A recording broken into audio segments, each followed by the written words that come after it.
Hi there, my name is Asila Dumanani Kharashi Hamad. I have decided to proceed a bit differently today.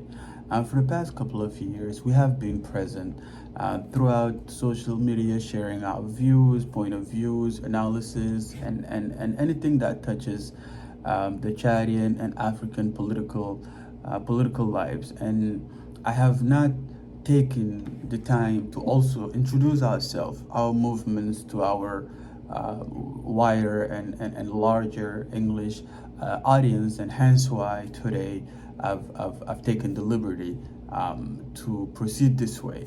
Once again, my name is Asila Dumanani Kharashi Hamad. I am the leader of MUTA, Mouvement pour l'Unité Tchadienne et Africaine, a movement for Chadian and African unity. And we also have a second movement called Mouvement Militant pour l'éveil des consciences pan-africaines, which is a more of a pan-Africanism movement that aim to awaken the sleeping neuron of the brain, and to get the people mobilized and engaged, right? And why did we decided to assume those responsibility? A great American president once said, it's not about what your country can do to you, but it's about what you could do for your country. My country of Chad precisely, and I'll focus on Chad. For the past 60 years, my country has been facing the same dilemma. We have been victim of that orchestrated independence, if you will like to.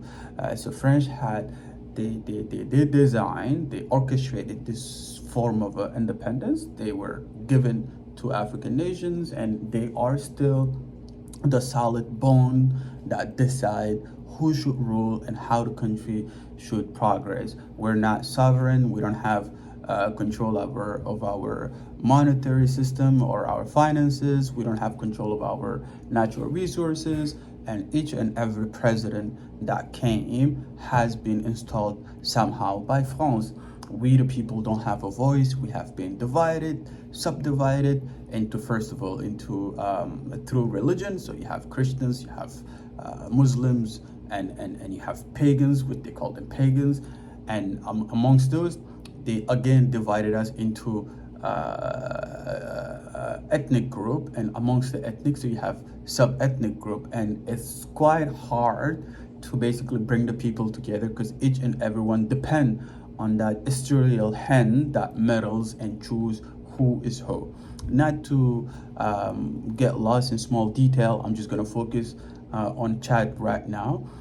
Basically, right after the assassination of the previous president Idriss Déby Itno by his security circle, and we were among the first to put the accent on the fact that he was killed by his security circle, because it's quite hard to kill a president, a sitting president such as Idriss Déby Itno, without having the approval, basically, of his security circle. And the fact of the matter that his own son was in charge of his father's security, ended up becoming the president, which was intronized by the French president after that Macron flew to Chad and decided that Mohammed should become the president, and he will guarantee his security, and installed Mohammed.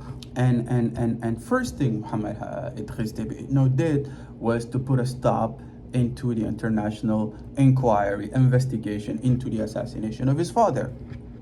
And you have seen basically all witness what had followed after the assassination of the late president. So after the power has been confiscated through a coup d'etat, there was a riot. Hundreds of people, young people, were killed. Some of them deported, other were not found, and some of them, of course, were reported to Corotoro, which is a prison in the middle of the desert. You will either die starving or at a thirst. And we have seen what had followed after that. Yahya Dillo, the own cousin of the actual president, he was, his political office was sieged broad daylight with heavy artillery. We're talking about 12-17 cannon or 23 cannon. Those are air defense systems were used in the middle of the city against a political member, and they kidnapped him, killed him execution style with a bullet into the head, and the picture was shared again to intimidate the people. And today we have learned that the Secretary General of that political party, PSF, Parti Sans Frontières, has been kidnapped.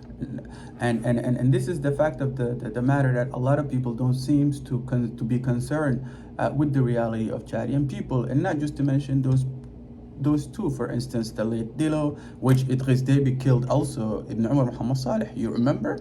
And with regards to Idriss Déby, we can say a lot of things about him. He has seen 4 presidents before him. He has somehow his limits. He can't do certain things, but the actual sitting president, he was brought up, raised into impunity, into intimidation, embezzlement, assassination, execution. This is what he knows. Tribal power, tribal system, everything is tribal. This is what he knows, nothing else. How could you accept that person that was brought into all of this will suddenly act differently?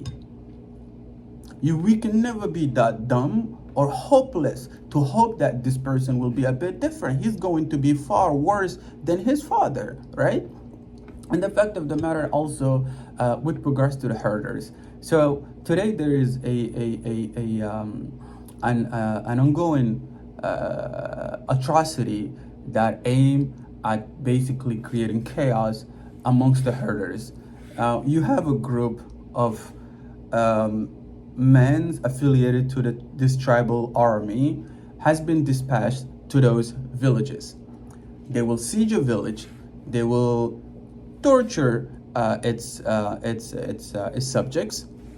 They will come to I don't know, the tribe leader whatsoever, and they will basically state clearly that we need weapons. You have weapon. He will be accused of detaining weapons, and they will search. They wouldn't be able to find anything, so they will kidnap his family, and they will tell him clearly that go to the black market, purchase weapon, bring us the weapon, and we will free you. It's happening every day. They will take black pepper, put it in plastic bag, wrap it around their head, and torture the people constantly. Those people are affiliated directly with the tribal system and the tribal forces, selected, installed by the actual president and his security circle, because they can only rule through chaos, and chaos can only come through instrumentalization of inner conflict, pin this community against that one and set them up. And as long as the international community keeps a blind eye, because Chad does provide security throughout the region, you are digging a hole in Chad that you can't even measure its deepness, okay?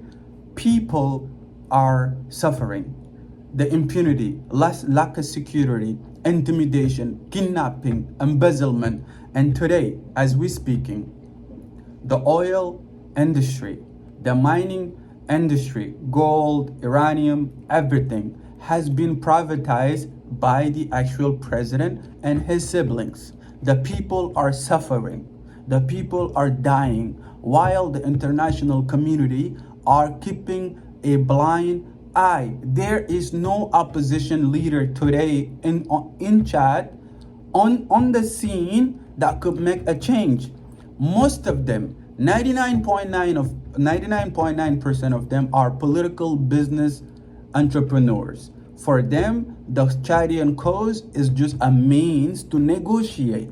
And as long as you, international partners, or whoever partners of Chad that have hope and would like to see the people of Chad progress, you need to sit with us. You need to help us get somewhere, because leadership is a vision that is built out of concern, out of love, out of humiliation, out of fear for a dark future. And we have to envision it. We have to rework it, put it together, and follow it step by step. But we cannot progress without you. Hence why we need your assistance, the true friends of Chadian people, because Chadian people are suffering and they deserve democracy. They deserve help. They deserve assistance. They deserve health, electricity, and education. Thank you very much, and I wish you a great day.